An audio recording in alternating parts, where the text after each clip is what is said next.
Welcome to my Airpod Pro case sew along. Finally, it's here. So many people have asked for this since I did a similar one for the original AirPods. So follow along and I hope you enjoy it. First thing we need to do is to quilt the outer piece. So you will want a piece of your outer fabric and a piece of wadding, and both of these are 5.5 inches wide by 8.5 inches tall.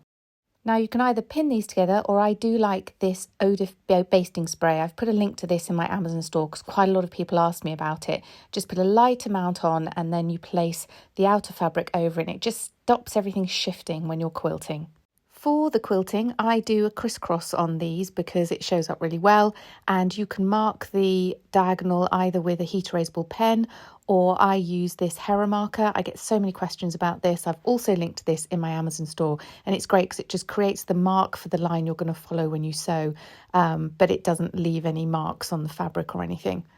If you haven't got a quilting bar, you'll want to draw in all of your lines, but if you have got a quilting bar, now is the time to pop it on your machine. If you haven't got one, I strongly urge you to get one if you're going to do lots of quilting because it saves so much time. For the quilting, I'm just using a straight stitch and I make it about a 3.5, so slightly longer than normal. And then what you want to do is just follow the lines that you've just created and go all the way up and down one side. As I say, I do about an inch apart. And then once you've done one side, you turn the whole thing round and do it on the opposite diagonal. So you'll end up with something that looks like this. Now it's time to trim down that piece of fabric. So you want to make it now 4.5 inches wide by 7.5 inches tall. Don't look too closely at the inches that I've got on this one because once I'd done it, I thought it was a bit too snug. So I've amended the measurements very slightly to make sure that this will fit all the different generations of Airpod Pro. Now we want to assemble all the other pieces. So you've got your outer piece, a piece of lining the same size, 4.5 inches by 7.5 inches. Some of your outer fabric for the loop tab, so that's 3 inches by 2 inches. Your cam snaps and whatever hardware you want. I use a D-ring and then also a key ring or lobster claw.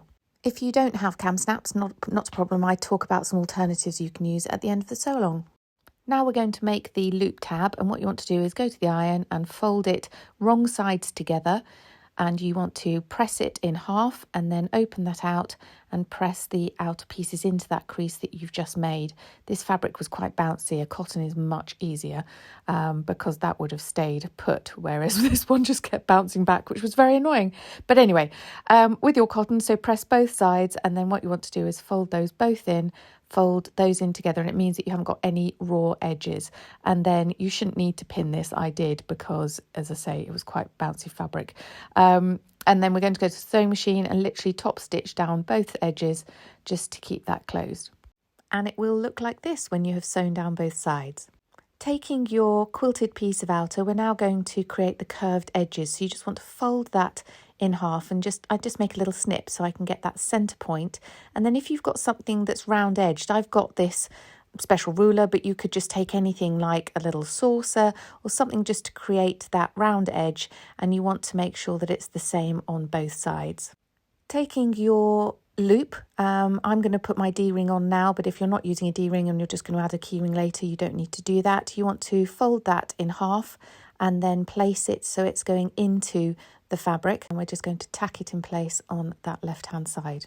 And I'm positioning it about 5 inches up. If you're using a label, then you'll want to put that on the other side or wherever you want to place it. And then we're just going to take that to the machine and just tack those in place. Once you've done that, it's time to create the top curved edge on the lining fabric. So the easiest way to do this so that they're going to match up is to place your quilted piece right sides together and cut around the same curved edge so that they're matching. Then you want to place your lining and your outer piece right sides together, and we're just going to pin those in place all the way around. You want to make a mark at the bottom of about a couple of inches, and that's where we're not going to sew because that's how we're going to turn it the right side out. Head to the machine and sew with 1/4 inch seam allowance, starting and stopping at that gap. And it will look something like this. And you'll want to clip off the corners because that means that when you turn it the right side out, they sit nice and sharp.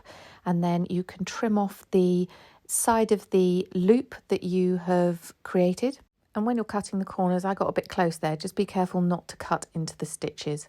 And then once you've done that, just round the curved top edges. If you've got pinking shears, you can do this with those, or just make little triangular snips, and again that will mean that the curve sits nice and flat when you turn it the right side out, which is what we're going to do now. So put your thumb in and push it all the way down to the bottom. That's how I find it easiest, and push it through gently, and then you just want to maneuver it with your fingers.